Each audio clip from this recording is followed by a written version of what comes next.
Hello all, welcome to my channel. బాగా sweet cravings వచ్చాయి. So కుబానికా మీఠా తినాలి అనిపించింది. చాలా సింపుల్ రెసిపీ, ఎలా చేయాలో చూపిస్తాను నేను. జస్ట్ 4 ఇంగ్రీడియంట్స్తో 200 గ్రామ్స్ ఆప్రికాట్ మీకు ఎక్కడైనా సూపర్ మార్కెట్స్లో అవైలబుల్ ఉంటాయి. అండ్ నెక్స్ట్ ఒక 5 to 6 పీసెస్ బాదం తీసుకోండి.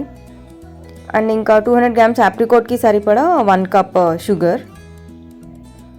ఫుడ్ కలర్ ఇక్కడ నేను కేసర్ ఎల్లో తీసుకున్నా, ఆప్షనల్ ఇది, మీరు స్కిప్ కూడా చేయొచ్చు.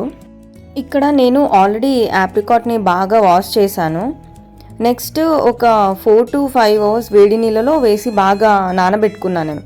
అలా నానబెట్టి ఇలా సైడ్కి పెట్టుకున్నాను నేను. గింజలన్నీ సపరేట్ చేసేసాను.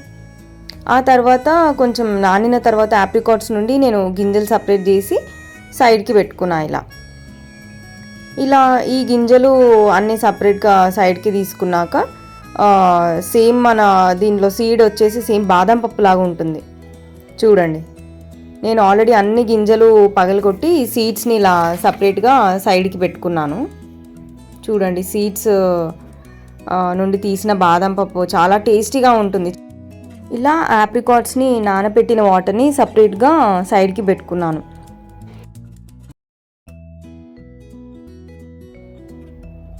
నెక్స్ట్ ఒక డిష్లో ఆ నానబెట్టిన వాటర్ని యాడ్ చేసి 200 గ్రామ్స్ షుగర్, ఆప్రికాట్ ఎంత తీసుకుంటే సేమ్ క్వాంటిటీలో షుగర్ని కూడా యాడ్ చేసుకోవాలి. ఒక 1 to 2 minutes షుగర్ బాగా మెల్ట్ అయ్యాక సైడ్కి పెట్టుకున్న ఆప్రికాట్స్ని యాడ్ చేసుకోవాలి.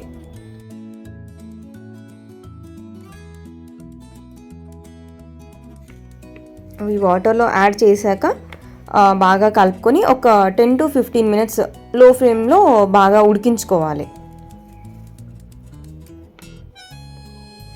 అండ్ నెక్స్ట్ నేను ఒక చిటికెడు ఫుడ్ కలర్ వేసి కలుపుకున్నా.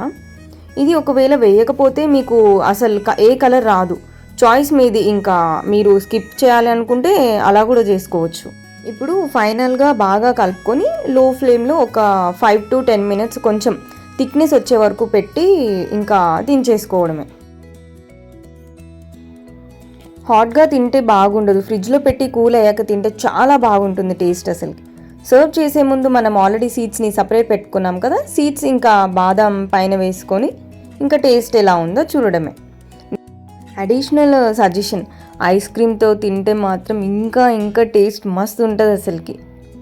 సో మీరు కూడా ఇలా ట్రై చేసి చూడండి, ఈ కాంబినేషన్ చాలా బాగుంటుంది.